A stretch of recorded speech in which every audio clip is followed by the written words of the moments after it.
Comigo, peço que abram a palavra de Deus, 1 Samuel capítulo 12. Você que nos visita, eu tenho 2 detalhes para compartilhar com você, tá? O primeiro, que é costume aqui da igreja, a gente escolher um livro da Bíblia e fazer a exposição dele versículo por versículo.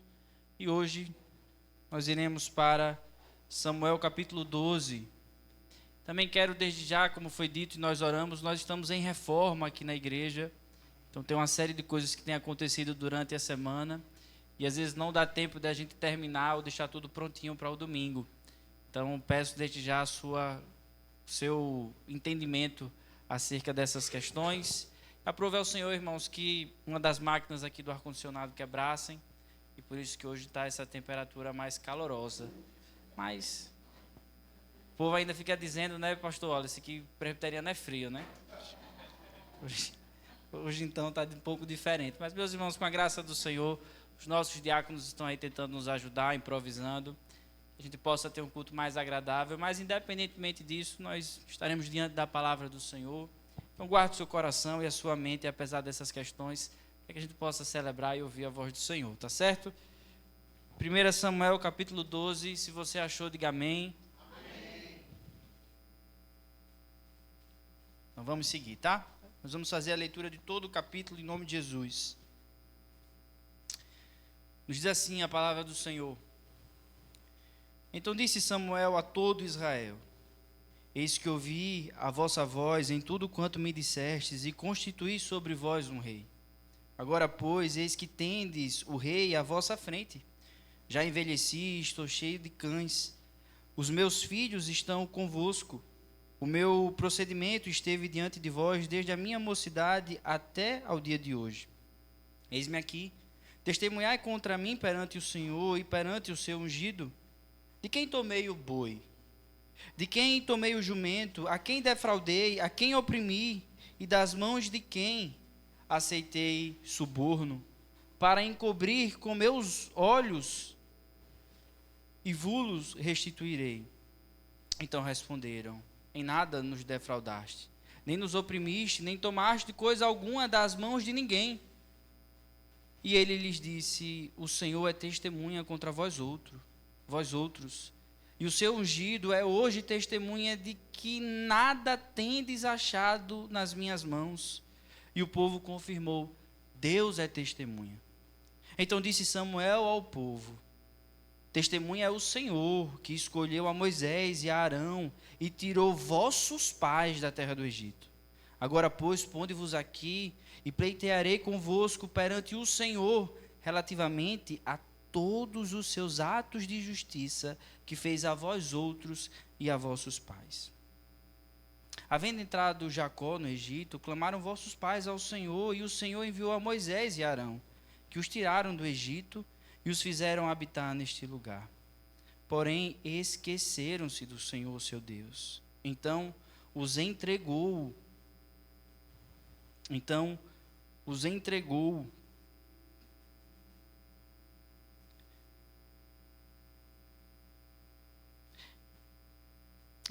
nas mãos de Sísera, comandante do exército de Azor, e nas mãos dos filisteus, e nas mãos dos reis de Moabe, que pelejaram contra eles. E clamaram ao Senhor e disseram: Pecamos, pois deixamos o Senhor e servimos aos Baalins e a Astarotes. Agora, pois, livra-nos das mãos de nossos inimigos e te serviremos. O Senhor enviou a Jerubaal e a Baraque e a Jefté e a Samuel, e vos livrou das mãos de vossos inimigos em redor, e habitastes em segurança. Verso 12. Vendo vós que Naás, rei dos filhos de Amon, vinha contra vós outros, me dissestes: Não, mas reinará sobre nós um rei, ao passo que o Senhor vosso Deus era o vosso rei. Agora, pois, eis aí o rei que elegestes e que pedistes, e eis que o Senhor vos deu um rei.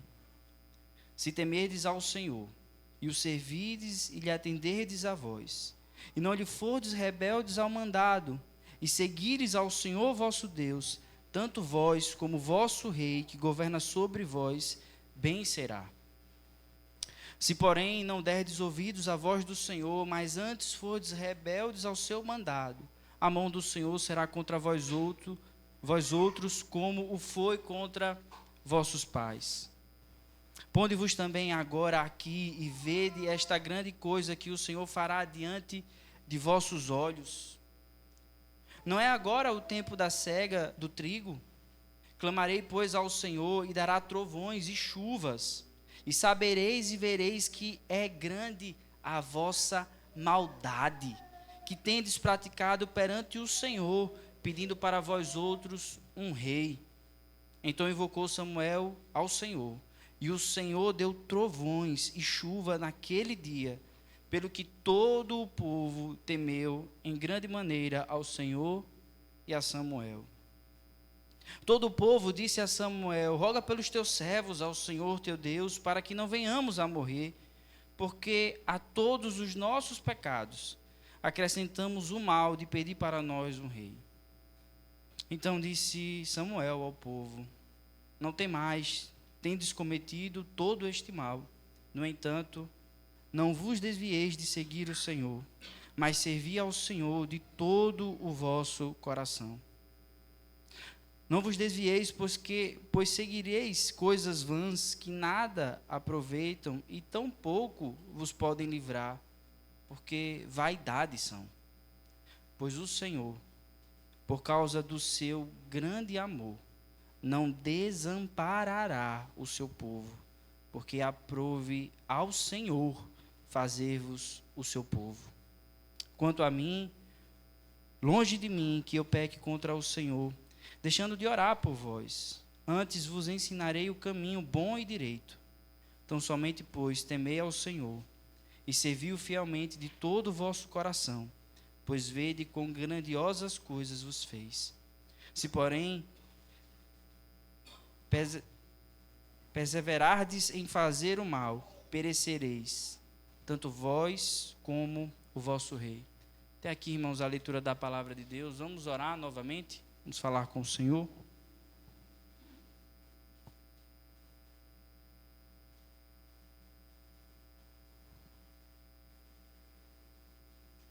Senhor, nosso Deus e Pai, visita teu povo, Senhor, nessa noite, e fala aos nossos corações. Nós estamos atentos, Senhor, para ouvir a tua voz.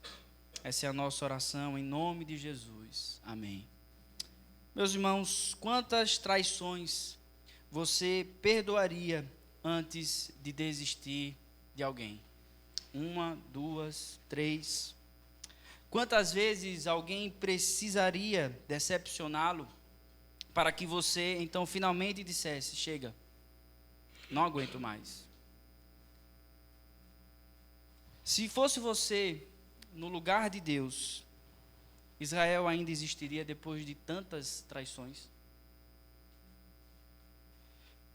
Se o amor de Deus fosse limitado pela nossa fidelidade, quantos de nós ainda estaríamos aqui? O que hoje nós vamos aprender, irmãos, olhando para Samuel capítulo 12, hoje nós vamos contemplar, irmãos, o amor incansável de Deus por um povo que insiste em substituí-lo. Em resumo, o que nós vamos aprender hoje, meus irmãos, o que nós vamos contemplar é o amor incansável de Deus por um povo que insiste em substituí-lo. Nós vamos ver isso em 3 partes, tá? Primeiramente, dos versos de 1 a 12, nós vamos ver o povo de Deus, que insiste em substituí-lo. Depois, a partir dos versos de 13 a 18, nós vamos observar um Deus que insiste em confrontar o pecado. E por fim, versos de 19 a 25, um Deus que insiste em permanecer fiel à sua aliança. Hoje, meus irmãos, nós aprenderemos que o amor de Deus pelo seu povo, devido ao seu pacto, devido às suas promessas, faz com que Deus nos ame de uma forma incansável, uma forma paciente e muito misericordiosa. Eu gostaria que você observasse justamente essa primeira seção desse capítulo 12, que vai do verso 1 até o verso 12, e nós vamos observar que é histórico em Israel. É histórico e é marca, infelizmente, do povo de Deus. O povo de Deus é apressado em tentar deixar o Senhor. O povo de Deus, e a história vai infelizmente nos mostrar essa realidade, o povo de Deus insiste incansavelmente em substituir ao Senhor. Quando nós olhamos os versos de 1 a 5, nós observamos Samuel questionando. É como se o povo de Deus estivesse ali em um tribunal e nós temos as partes. Samuel é parte, Deus é juiz, Israel também é parte desse processo e nesse tribunal. Samuel então começa dos versos de 1 a 5 questionando e perguntando a Israel se Samuel tinha defraudado a eles em alguma coisa. Se havia alguma sujeira, algum sangue, algo que eles poderiam contestar a fidelidade de Samuel. E por que Samuel está fazendo isso? Nós precisamos nos lembrar. Até aqui, irmãos, o povo de Israel estava debaixo de um governo dos juízes. A partir de agora, oficialmente em Israel será estabelecida a monarquia. A partir de agora, Samuel está oficialmente deixando o cargo de executivo de Israel. Israel agora terá um rei. Mas Samuel faz isso porque nós precisamos nos lembrar. No capítulo 8 desse livro, o povo se achega a Samuel e diz: olha, você já é velho. Os teus filhos não são piedosos. Nós queremos um rei que nos governe. Samuel primeiro começa questionando: por que vocês querem um rei? Eu fui infiel em alguma coisa? Havia algum motivo em mim para que vocês então começassem a pedir um rei? O verso 5 eles vão dizer de forma clara e objetiva: não, Samuel, em nada tu nos fizeste mal. Se Samuel era fiel e se Samuel era um homem piedoso, um líder honesto, um bom líder, por que esse povo queria então um rei? Se Samuel estava sendo um bom líder, por que o povo de Deus está querendo um novo rei, uma nova liderança, um novo sistema de governo? Samuel agora então ele traz duas testemunhas. E essas testemunhas são fatos históricos. Samuel vai começar a trazer a eles que desde os antepassados de Israel, eles constantemente repetem esse mesmo pecado. Eles querem substituir ao Senhor. O problema não é a liderança. O problema é que eles querem algo que não é o Senhor. Então, a partir desse recorte histórico, Samuel desafia eles, para que eles entendam a realidade do coração deles. A primeira testemunha, o Êxodo. Ele vai falar acerca de Moisés e Arão. Observe o que vai dizer o verso 7, irmãos, do capítulo 12. Agora, pois, fiquem aqui, porque eu vou entrar em julgamento com vocês perante o Senhor, com base nos atos justos realizados pelo Senhor em favor de vocês e de seus antepassados. Israel queria um novo rei, porque eles estão confiando muito mais em um sistema que pode libertá-los e ajudá-los a vencer, se Naás tentar invadi-los, do que no Senhor. Samuel cita então Moisés e Arão, lembrando a esse povo do Êxodo, e lembrando que eles foram escravos, e de que o Senhor com poderosa mão os libertou da tirania de Faraó e do Egito. O Senhor te livrou, Israel. Vocês não precisavam confiar em um sistema político. A história mostrava e mostrou a vocês que vocês podiam confiar no Senhor. E o Senhor os libertou. E qual foi a resposta do povo diante da misericórdia e da libertação do Senhor? Ele vai dizer: quando vocês entraram na terra prometida, não bastou muito tempo para que vocês rejeitassem ao Senhor, para que vocês se esquecessem deles. E agora, já na terra prometida, habitando naquilo que o Senhor, ao libertar eles do Egito, os conduziu a essa terra, o que foi que eles fizeram? Eles se esqueceram do Senhor, mais uma vez. Mais uma vez. E diante dessa rebeldia novamente, como é que o Senhor vai agir com esse povo? Ele vai dizer: agora vocês se lembrem porque Deus lhe deu juízes. Agora vocês se lembrem porque Deus deu a você Gideão, que é Jurubaal. Agora vocês se lembrem porque Deus lhe deu Baraque, Jefté e a mim, Samuel. Deus deu não foi porque vocês mereciam. Deus deu por misericórdia e para livrá-los das mãos dos inimigos de vocês.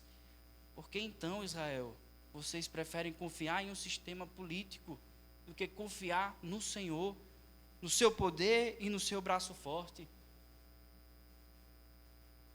Veja, Samuel está no próprio período dos juízes. Samuel está lembrando a eles que desde a história, no passado deles, eles agiram assim com o Senhor. Eles tentaram por diversas vezes substituir ao Senhor. Veja, irmãos, é assim desde o Éden. É assim desde o Éden. O povo de Deus é apressado, é incansável em tentar substituí-lo. Adão e Eva, o casal, foram ludibriados e preferiram trocar o relacionamento com Deus, abraçando a mentira de Satanás, da serpente. Eles preferiram, por eles mesmos, ser conhecedores do bem e do mal, do que viver em dependência do Senhor. Um comentarista aponta que um dos primeiros leitores do livro de 1 Samuel, querido, sabe quem eram? Eram aqueles que estavam cativos na Babilônia. Então imagine aqueles que estão cativos na Babilônia lendo essa história. Eles vão lembrar, pois é, a nossa geração também falhou novamente. E de forma incansável, também nos livramos, ou tentamos substituir ao Senhor. Foi assim no Éden. Foi assim no Êxodo. Foi assim no período da monarquia, seja no seu início, quando Saul vai se assentar no trono. Mas também será assim, porque foi no período da monarquia que o povo foi levado cativo para a Babilônia.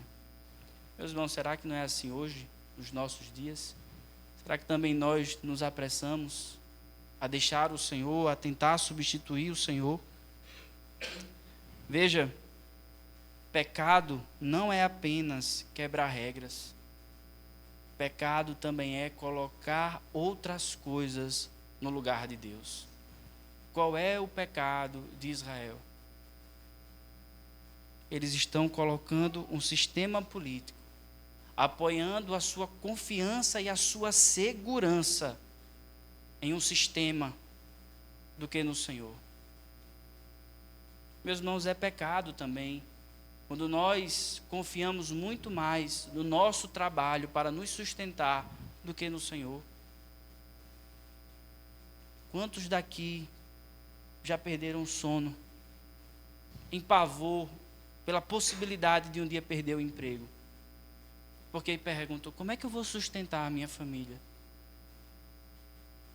O que não é isso senão uma expressão moderna de tentarmos também substituir ao Senhor, de buscar a nossa confiança não no Senhor, mas em coisas desse mundo.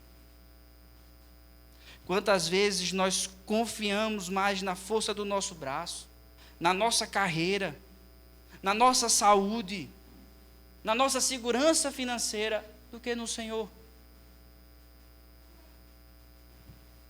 Meus irmãos, o nosso coração é uma fábrica de ídolos que se apressa em deixar o Senhor. Essa não é somente a história do povo de Israel. Essa muitas vezes é a minha história e a sua história. Talvez você esteja trocando a Deus, não no sentido da sua segurança ou do seu sustento, mas talvez você esteja trocando o Senhor em termos da sua dependência por algo que te deixa feliz. Quantas pessoas acham que só vão poder gozar de uma felicidade se encontrar um marido ou se encontrar uma esposa?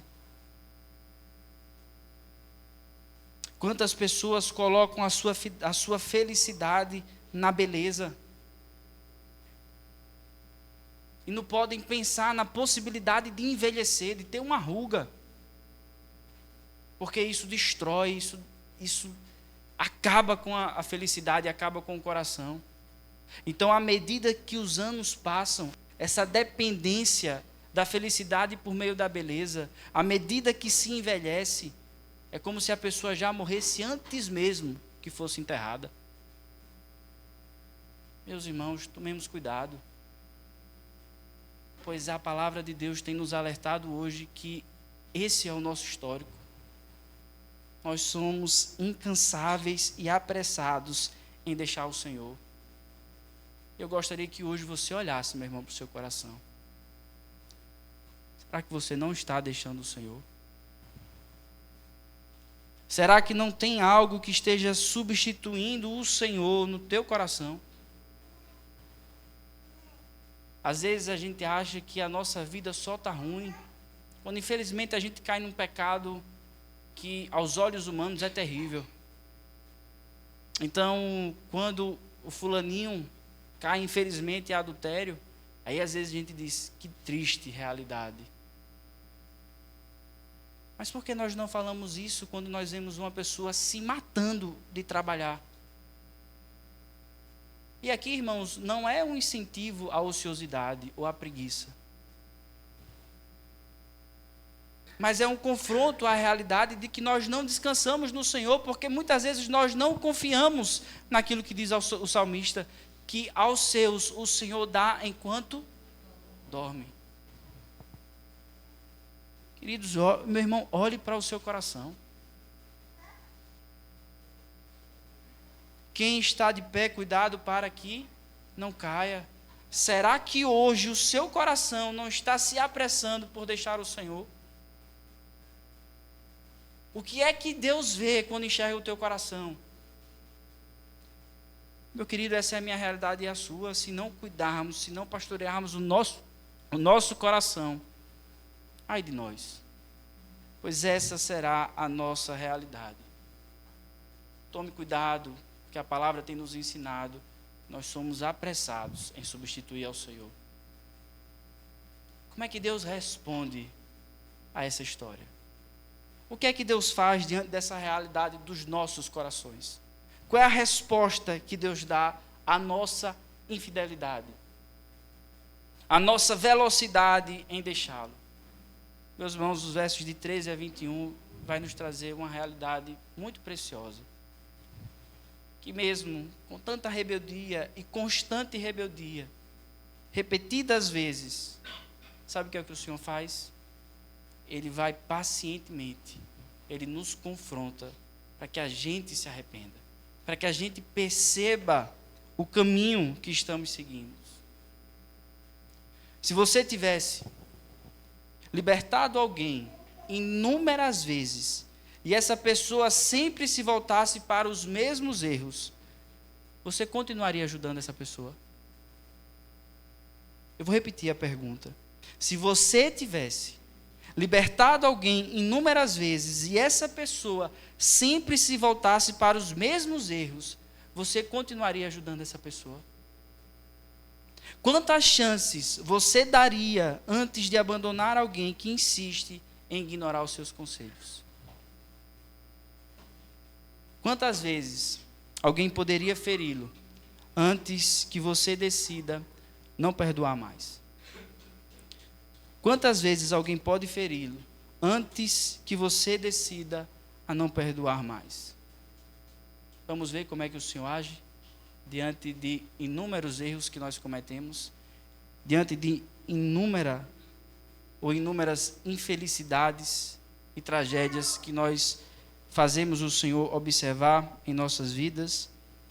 Veja, eu queria que você olhasse lá para o capítulo 8, versos de 4 a 7. Por gentileza, leia essa porção da palavra de Deus.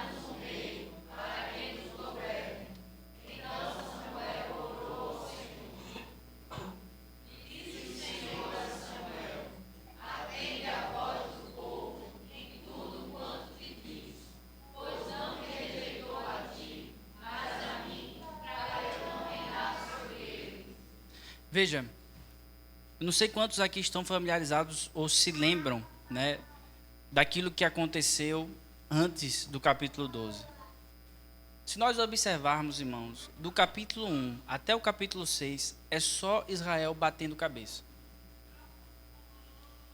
É Israel constantemente agindo de forma maledicente contra o Senhor, abandonando ao Senhor, tratando as coisas de Deus de forma supersticiosa, confiando muito mais em misticismo do que na palavra de Deus. Mas chega no capítulo 7, parece que a história muda, e de fato muda. Israel confessa ao Senhor, confessa os seus pecados e se arrepende. E se decide novamente restaurar a sua aliança ao Senhor. Capítulo 7. Desde o capítulo 1 ao capítulo 6 é Israel só fazendo coisa ruim. Pecado.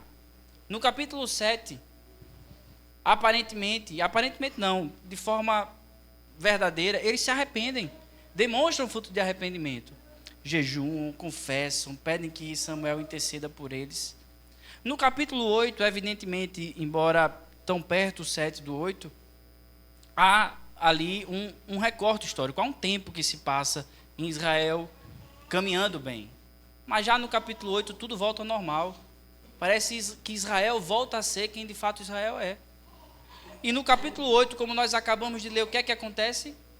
Eles pedem um rei. E veja que ao pedir o rei, Samuel fica indignado com aquilo.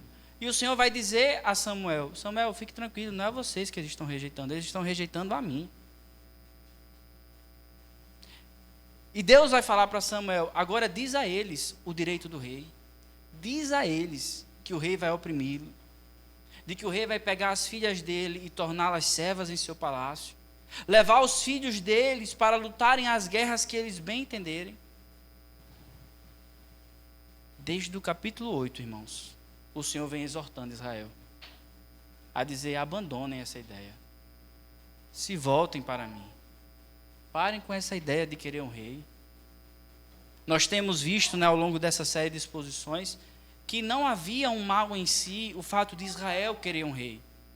Deuteronômio já tinha falado acerca dessa ideia de que um dia Israel seria uma monarquia. Mas o mesmo livro de Deuteronômio falava qual era os requisitos que esse rei deveria ter. O próprio livro de Gênesis nos fala que de Judá iria vir um rei. Saul não é da tribo de Judá. Deus deu vários elementos para que eles observassem e se arrependessem. Desde o capítulo 8, irmãos, Israel está sendo exortado. Para com isso. Abandona isso. Vê o teu pecado. Se arrepende. Agora, finalmente, irmãos, Israel está se arrependendo. Agora, finalmente. A palavra de Deus nos diz isso, que a palavra de Deus, ela é como um martelo que quebra os nossos corações. Meu irmão, o crente pode muitas vezes ter o seu coração endurecido pelo pecado. Nós podemos nos afastar, nós podemos nos esfriar na fé, mas se somos do Senhor, haverá o dia que nós vamos nos arrepender. Então, após todo o veredito, após todos esses capítulos em que Israel vem sendo chamado ao arrependimento, Samuel faz questão de lembrá-los, veja, percebam, olha o verso 17, não é agora o tempo da colheita do trigo, clamarei, pois, ao Senhor, e Ele dará trovões e chuva, e vocês vão saber, vocês vão ver, vocês vão perceber quão grande é a vossa maldade. Israel estava passando o tempo da colheita, e naquele tempo não era habitual que chovesse dessa forma a ponto de trovões, chuvas, fortes tempestades. Aquilo ali seria um claro sinal de que Deus estava confirmando a sentença de Samuel. Deus está mostrando a Israel que o pecado é sério, é perverso, é nefasto. E como eles estão agindo agora eles vão cair em si. Agora, finalmente, irmãos, Israel cairá em si. Veja o verso 19. Todo o povo disse a Samuel: roga pelos teus servos ao Senhor teu Deus, para que não venhamos a morrer. Porque a todos os nossos pecados acrescentamos o mal de pedir para nós um rei. Pois a todos os nossos pecados nós acrescentamos um mal ainda maior ao pedirmos um rei. Irmão, isso é o Evangelho. Isso é o Evangelho. Talvez você esteja hoje aqui, meu irmão, e a sua vida esteja bem distante daquilo que Deus chamou para ser. E o que é que você pode fazer? Talvez diante da realidade dos seus dias, você tenha uma vergonha tremenda de se ajoelhar perante ao Senhor e até mesmo de falar com Ele. E é comum, irmãos, é natural, que quando nós estamos vivendo uma vida bem distante do Senhor, levando uma vida bem suja e bem pecaminosa, a gente tenha vergonha de se relacionar com o Senhor. Observe, Israel é o povo de Deus. E Deus é o povo, é o Deus desse povo. Eles caem em si, eles tomam conta do tamanho do pecado deles, que é como se eles se envergonhassem. Eles não vão chamar o Senhor de o nosso Deus. Veja o que é que eles dizem no verso 19. Samuel, pede ao teu Deus. Eles têm vergonha de dizer, nós somos o povo desse Deus, e esse Deus é o nosso Deus. E de fato, irmãos, por nossas próprias obras, por meio das nossas atitudes, quem de nós aqui tem coragem de chamar Deus de o meu Deus? Se depender daquilo que nós somos e daquilo que nós fazemos, nós deveríamos ter essa mesma vergonha de chamar o Senhor de o nosso Deus, mas de tratá-lo e dizer, é o teu Deus. Nosso pecado deve de fato, irmãos, nos envergonhar. O nosso pecado deve nos envergonhar. É interessante demais, queridos. É extremamente didático e pastoral. Quando Pedro, após pecar, negando ao Senhor Jesus, ele volta para o mesmo lugar a qual Deus o tinha retirado. E Deus tinha dito a Pedro, Pedro, eu te farei pescador de homens. Lança fora as redes. Quando Pedro nega a Cristo, onde é que ele está? Para onde é que ele volta? Ele volta para as redes. Ele está pescando. E é interessante porque o texto vai dizer que ele está no barco e ele tira a roupa para pescar, para não molhar a roupa. Mas quando ele vê Jesus à margem, o que é que ele faz? Ele se veste e pula no mar. É a vergonha, irmãos. É a vergonha de estar diante de Deus após os nossos pecados. E sabe qual é a realidade que nós precisamos entender? É que de fato, irmãos, se depender da nossa performance para nos referir ao Senhor como nosso Deus, nós sempre vamos fraquejar. Nós sempre vamos perceber a nossa desqualificação. No entanto, quando nós entendemos o tamanho desse amor incansável, nós chamamos o Senhor de Pai. Nós chamamos o Senhor de o meu Deus, o meu Redentor, o meu Senhor e o meu Salvador. Louvado seja Deus, irmãos, que não nos trata segundo aquilo que fazemos, mas que nos trata por meio do seu Filho e do seu amor incansável. No que depende de mim e de vocês, nós sempre vamos perceber que estamos bem distantes desse nosso Deus. O que fazer, irmãos, quando nós caímos em si em relação ao nosso pecado? O que acontece quando nós descobrimos que tomamos uma decisão errada, ou percebemos que caímos em pecado, e em rebelião nos colocamos em disputa com o Senhor? O que fazer?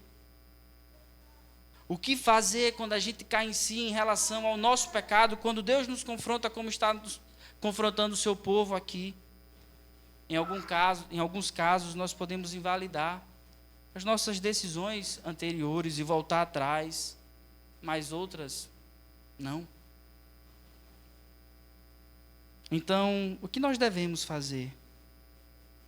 Voltar-nos para o Senhor, precisamente onde estamos, humilhando diante dEle e de Sua palavra, e começar a andar novamente no bom caminho.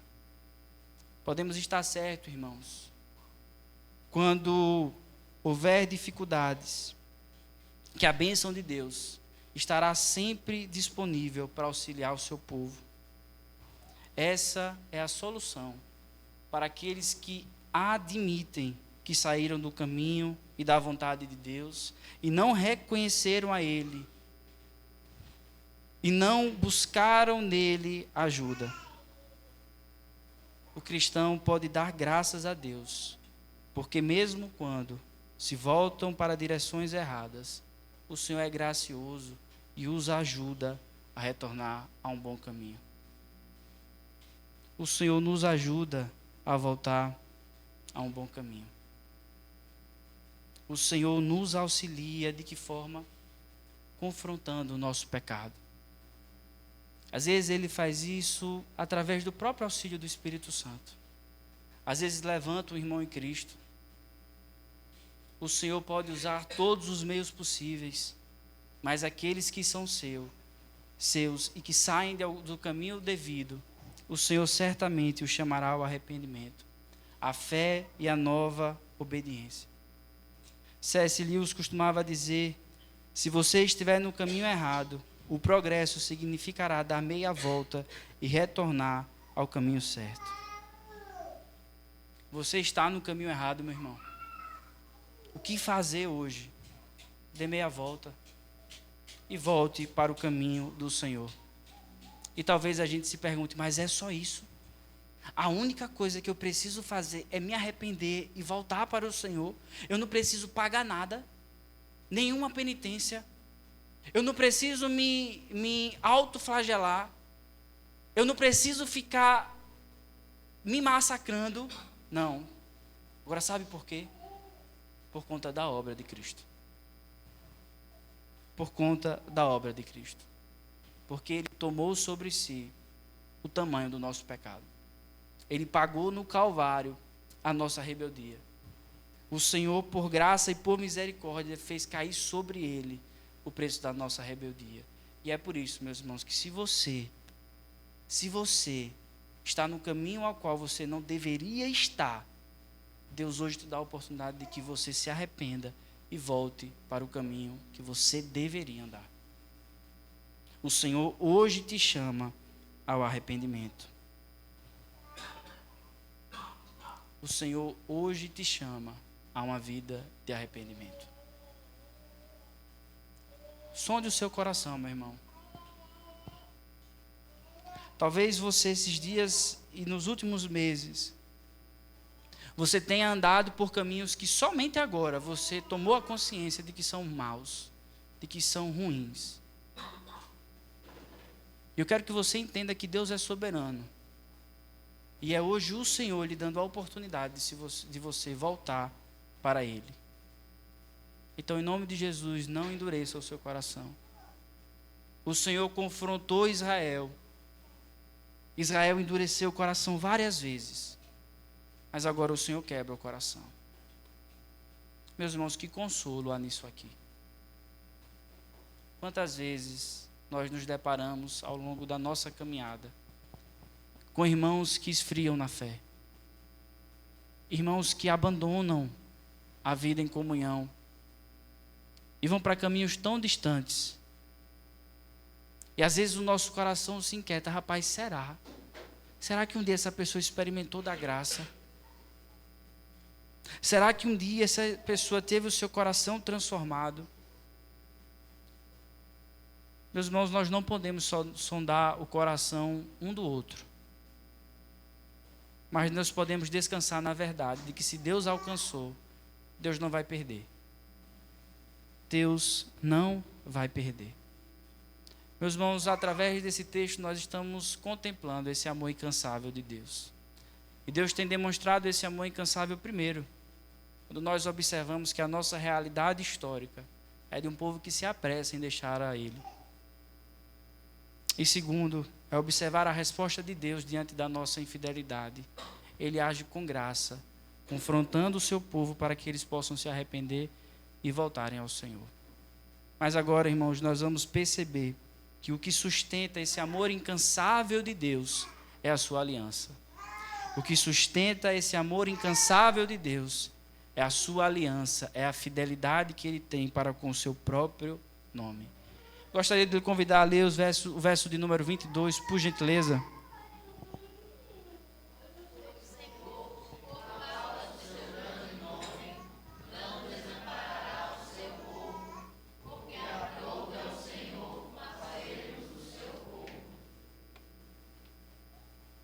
Veja, o amor de Deus, ele não é sustentado pela nossa fidelidade, mas pela fidelidade do próprio Deus, a fidelidade de Deus ao seu pacto.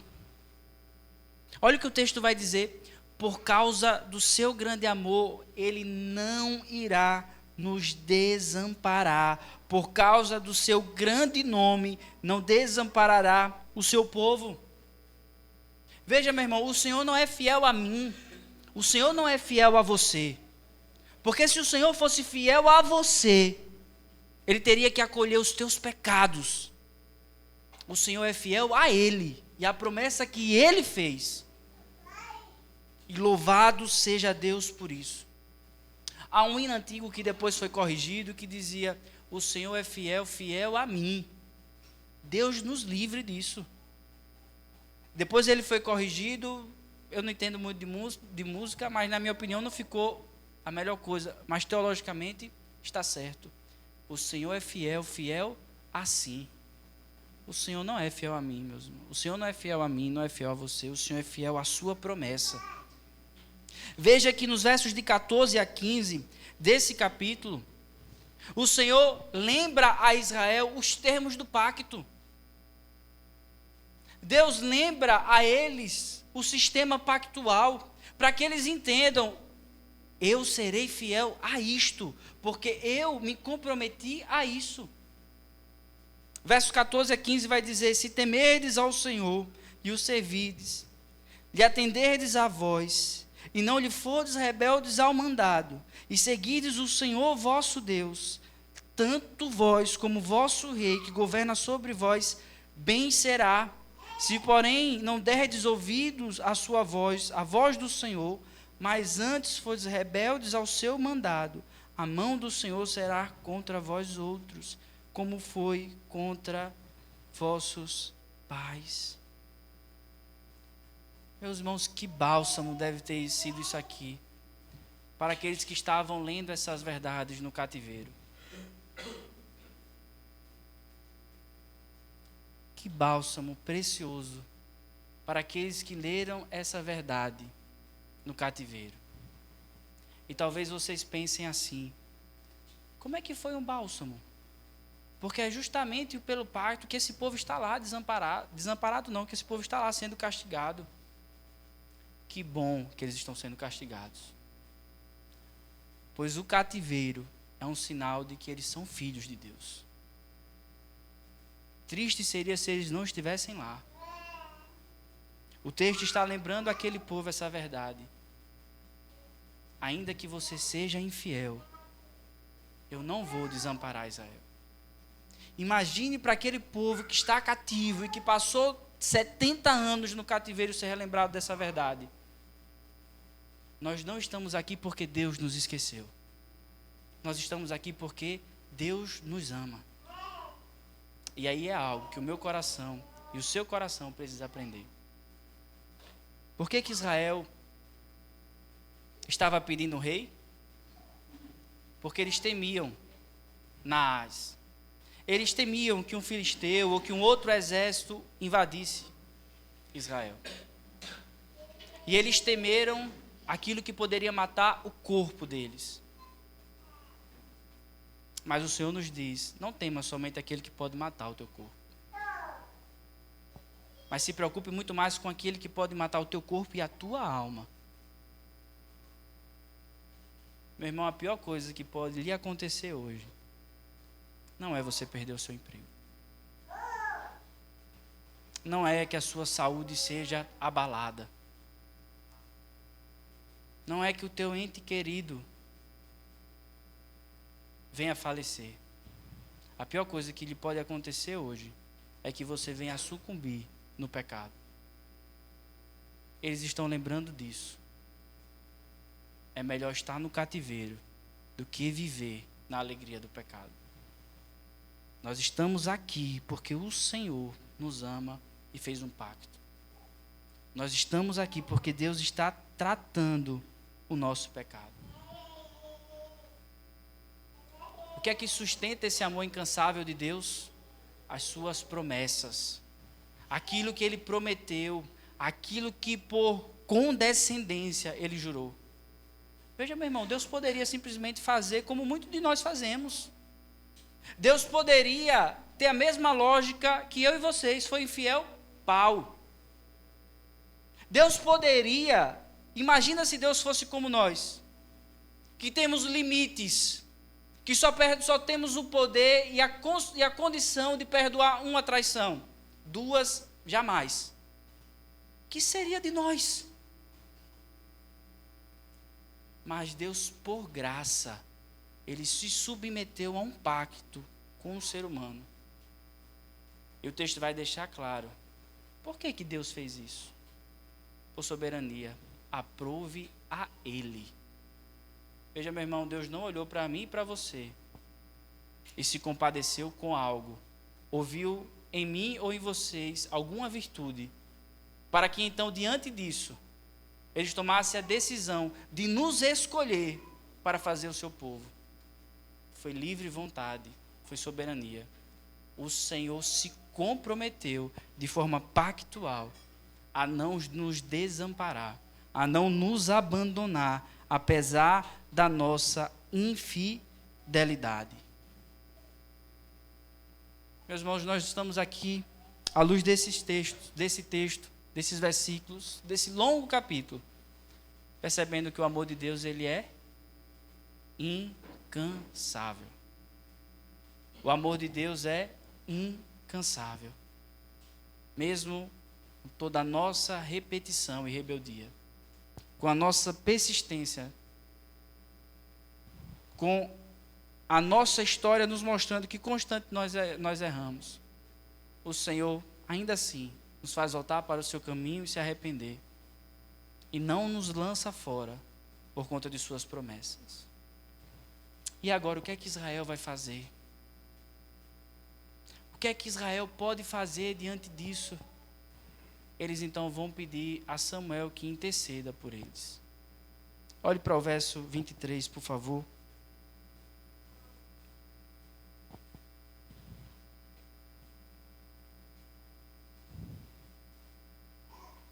Quanto a mim, longe de mim, que eu peque contra o Senhor, deixando de orar por vós, antes vos ensinarei o caminho bom e direito. Tão somente, pois, temei ao Senhor e servi-o fielmente de todo o vosso coração, pois vede quão graciosas coisas vos fez. Israel percebe que não pode estar diante de Deus. Israel reconhece o seu pecado. Então eles pedem para que Samuel interceda por eles. Samuel vai dizer: longe de mim não interceder por vocês. Eu não sei qual é o tamanho da tua sujeira e do teu pecado, mas há alguém que hoje intercede por você. Não sou eu, não é o teu pastor. Eu sou tão miserável e tão dependente desse mediador e desse intercessor quanto cada um de vocês. Sabe quem é que intercede por ti diante de todos os teus pecados? Cristo Jesus. É Cristo Jesus. Hebreus capítulo 4, versos 14 a 16, nos dirá uma verdade muito preciosa. Tendo, pois, a Jesus, o Filho de Deus, como grande sumo sacerdote que penetrou os céus, conservemos firmes a nossa confissão. Porque não temos sumo sacerdote que não possa compadecer-se das nossas fraquezas. Samuel se compadece da fraqueza deles. Mas Samuel é só um reflexo daquele que conhece cada detalhe da nossa fraqueza. Do que é que Cristo se compadece? Das tuas virtudes? Não. Cristo se compadece das tuas fraquezas. Cristo se compadece, meus irmãos, da tua incapacidade. Em quê? Em ser fiel a Ele como deveria ser. Pois a palavra do Senhor, irmãos, nos alerta que não sobrevém sobre nenhum de nós nenhuma tentação que não possamos suportar. Quando a gente cai, é porque a gente decidiu substituir ao Senhor de forma consciente. E é por isso que a gente precisa de um sumo sacerdote, de alguém que interceda por nós e que se compadeça do quê? Das nossas fraquezas. Qual é a tua fraqueza hoje, meu irmão? Escancara ela diante de Deus, do Cristo que conhece todas as tuas fraquezas e que olha para as tuas fraquezas e que não vai te espinzinhar, que não vai te massacrar, mas sabe o que é que Ele fará? Ele irá se compadecer. Rasga o coração diante dEle, meu irmão. Pede para que Ele santifique os teus olhos, que constantemente olham coisas que não agradam ao Senhor. Pede para que Ele santifique a tua língua, que se apressa em difamar, em falar coisas amargas. Qual é a tua fraqueza? Eu conheço muito bem, meus irmãos, a minha.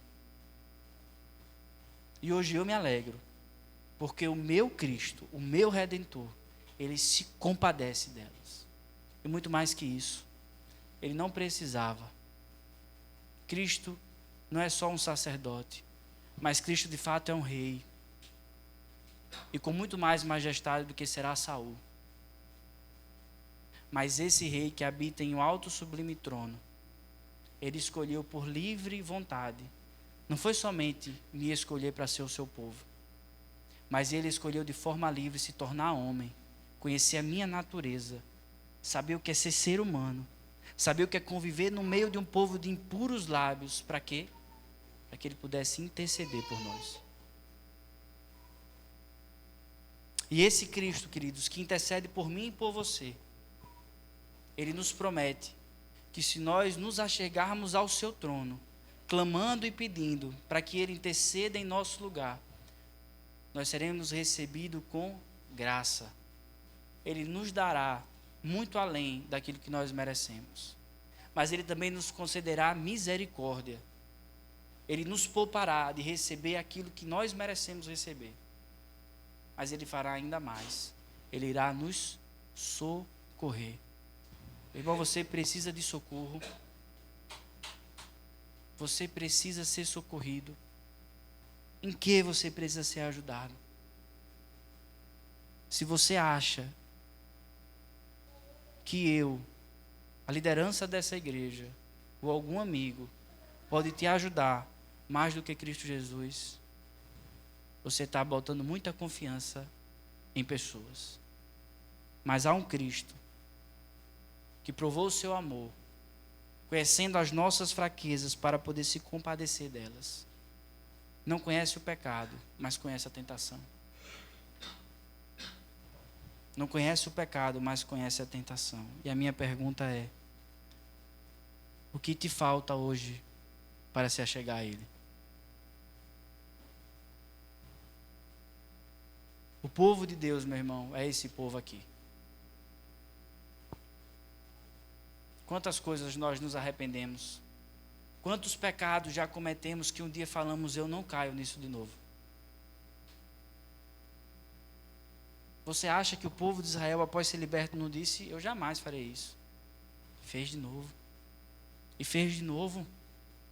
E meu irmão, talvez você infelizmente faça de novo. Mas lembre-se, o progresso consiste em dar meia volta e voltar aos seus caminhos de Deus. Lembre-se que há um mediador, que há um intercessor, há alguém que se compadece das tuas fraquezas. Meus irmãos, que coisa boa é sermos vulneráveis diante do Senhor. De se achegar a Ele, tendo consciência de quem nós somos, para contemplarmos a graça de um Cristo que se submete a se compadecer das nossas fraquezas, que nos atende e nos acolhe, apesar da nhaca do nosso pecado, que nos recebe e nos abraça, apesar do nosso cheiro de quem comeu farelo, que comeu resto e comida de porco. Louvado seja esse Deus misericordioso, que constantemente nos lava, para que nós, infelizmente, voltemos como um porco que se volta para a lama. É isso, meus irmãos, que nós somos. E é isso que Deus é. Louvado seja o Senhor pelo tamanho da sua misericórdia. Em nome de Jesus, se achegue a Ele. Rasgue o seu coração. Fale a Ele, meu irmão, de todas as suas fraquezas. Porque Ele diz que é assim que Ele irá te socorrer. É assim que Ele te receberá e te dará graça. E te dará misericórdia. Meus irmãos, nós nos cansamos de amar. O nosso amor não é incansável. Mas Deus não.